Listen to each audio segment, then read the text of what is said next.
She got out. That's what you were told. The hazmat suits, the debrief, the relief on her face. A survivor's story, wrapped in a bow, handed to you as proof that escape was possible. That was the first lie. What the architects of this film showed you as a rescue was never a rescue. It was retrieval, a clean word for a much dirtier protocol, hiding inside a building that researches minds for a living. And the most disturbing part? The room she was debriefed in and the room she was trapped in, they are the same room. We'll get to that. Here is what Backrooms was actually built to make you ignore. You were given a comforting mechanism, a monster movie, a man lost to obsession, a woman who loved him enough to follow, and an institution that pulled her back out before the dark could finish her. That is the infrastructure of the lie, not a plot hole, a design. Every frame of this film was engineered to make institutional rescue feel like the opposite of institutional danger. Think about the implications of that for a moment. An organization that began as an MRI research firm, built to read the inside of a human mind, pivots to studying an extra-dimensional space that manufactures people out of memory. The film hands you that detail in a single throwaway line. It is not a footnote, it is a confession. This isn't where the story starts, it's where the case file starts. Look at the timestamp on that monitor. Logged, cataloged, reviewed, not for the first time. Async was never discovering anything. They had a closed file on this dimension 35 years before Clark ever found that basement slit. Ask yourself why a research institute keeps a 35-year-old recording of a man being hunted to death. You don't archive a tragedy, you archive a protocol. The official narrative wants you to believe in a chain of accidents. A struggling man, a curious wife, an institution responding to a crisis it never saw coming. The chilling reality is simpler and far more predatory. Nothing in this story was an accident. Everyone in it was operating on less information than you, the viewer, were given in the first 10 minutes. Imagine a corporation that has known about a man-eating dimension since before you were born, and chose mapping over warning for 35 consecutive years. That is the suppressed truth this movie is built to bury under monster movie comfort. It almost works. The pacing is gentle, the colors are warm, the institute looks clinical, not predatory. That's the deception working exactly as designed. And if you think that was the only thing hiding in plain sight, wait until you see what the camera does the moment Clark finds that door. Watch the wide shot before Clark even notices the anomaly. The breaker box is in frame first, established before the wonder. That is not set dressing. That is a powered, monitored access point, photographed to look like an accident of fate. A name tag, recoverable after 35 years, sitting exactly where it fell. Not buried, not lost, filed. This door has a paper trail, and Clark walked through it, believing he was the first man to ever stand there. He wasn't. He was the next entry in a ledger. Here is the mechanism the architects didn't want you to clock. Mary dismisses Clark's account as alcohol withdrawal, delusion. The film shoots this as clinical competence, the responsible professional refusing to indulge a fantasy. But notice the framing choice. We're given Mary's certainty in close-up. We're denied Clark's evidence entirely. The film is training you, right now, to disbelieve exactly what it will later force you to witness firsthand. An institution built to study minds was, at that exact moment, taking this anomaly with total seriousness, one floor of bureaucracy away from her office. The deception isn't Mary's skepticism. It's the gap between what trained professionals are permitted to believe and what corporations are quietly exploiting behind their backs.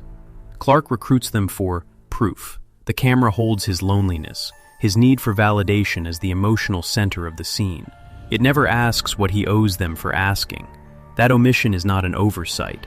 It is the predatory subtext the obsession narrative was specifically built to soften.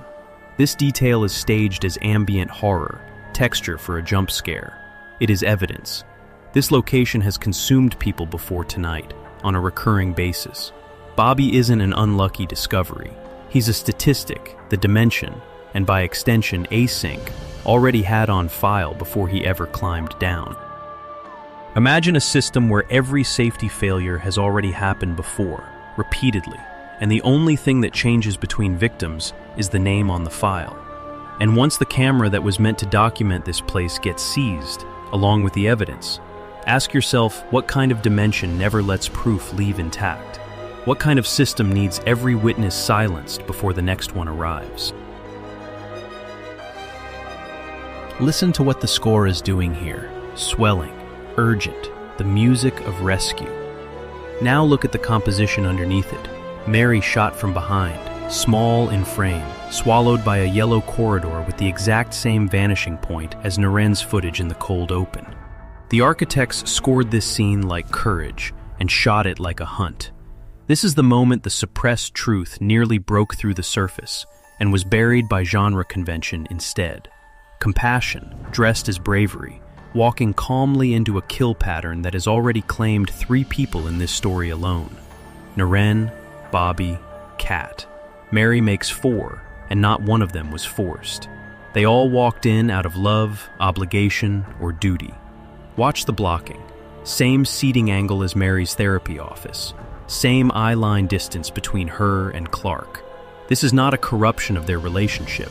This is the uncensored version of it. The domination that was always present in the safe room, with the policing finally removed.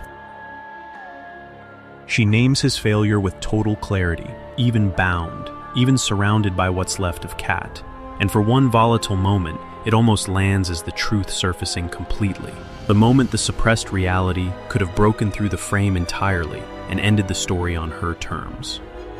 Notice the color, 2 acts of visual flatness, monotone corridors, sterile fluorescence. And the one thing rendered in aggressive, garish red and yellow is the embodiment of Clark's own ego, his own mascot, turned monstrous. The architects are showing you, in color theory alone, exactly what this dimension considers a genuine threat to itself. His death plays as justice, repressed rage finally consuming the man who earned it. It is also evidence management. The only other witness to that dining room, removed cleanly, leaving no version of events except the one about to be constructed for Mary, and Mary alone. And the moment she wins her freedom from that room, watch who's already waiting outside it. Not arriving, waiting. Because they never left. This is not a rescue response time. This is a retrieval protocol executed by a team that was never surprised because they were never actually outside the loop to begin with. She asks if she'll be released. He says it isn't up to him. The film plays this as ambiguity, a quiet, uncomfortable beat we're meant to read and move past. It is not ambiguous.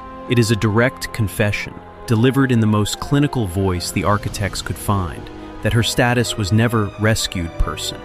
It was asset. Same lighting, same flicker rate, same wall texture, the same chair angle. This is the unveiling the entire film was structured to delay for 90 minutes. The room where she is told she's safe, and the room where a still-life version of her sits in silence forever. They are the same architecture, photographed twice, lit identically, to make you believe they're different rooms entirely. This is the existential threat at the center of Backrooms, not a monster, not a dimension. The chilling reality that the systems built to certify your rescue can be staged with the exact same blueprint as the thing you were rescued from, and you would have no way of knowing the difference, because she didn't either. Imagine spending the rest of your life inside a debrief that never technically ends, mistaking it for freedom because the lighting was warm and someone used your name gently. Mary never escaped the Backrooms. She only escaped believing she was still in it. The dimension didn't need to keep her trapped. Async didn't need to lie to her face. The structure only needed her to stop asking the question. And the moment she accepted Phil's evasive answer as comfort instead of confession, she did exactly that. Power doesn't always look like captivity.